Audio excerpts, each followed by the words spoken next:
Our first question from Paul. Where is Paul? Hi, Paul. Should celebrities be named when there is an allegation of a sexual offence?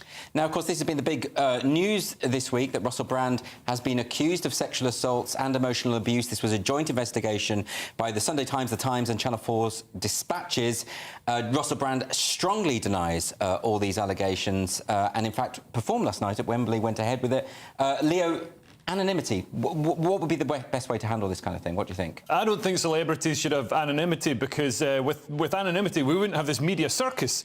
And my job depends on whipped up into a furore over some prurience over a celebrity's sex life. So for purely selfish reasons, it's important that they don't absolutely, get it. Right, absolutely. okay. But I think due process has to be followed, and you know, it doesn't feel like Russell Brand has been treated fairly in this case. They spent over a year building the case. He had 8 days to respond. That's not fair. I think if it went through a court system, it'd be much fairer. And I think the documentary in this case has actually helped Russell Brand. There are all these rumours swirling around him, and then this documentary laid, you know, all these cases out.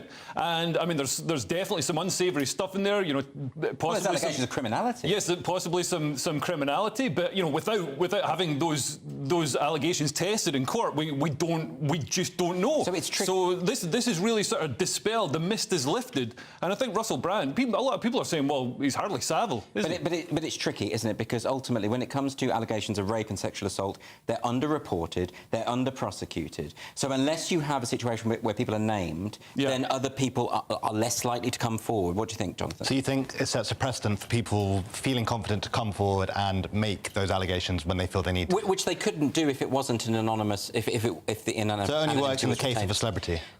Well, yes, I suppose so. OK, well, I guess that isn't necessarily a microcosm for everything else. But can you imagine... So he was actually on stage playing Wembley when that documentary was on at the same time. Can you imagine the heckles that night? Well, it's been absolutely brutal. Well, I don't think it was the case, actually. I think the audience were very supportive. The Team Russell. But it's very interesting, isn't it, this whole thing, because I've known someone who was falsely accused as well and completely destroyed his life.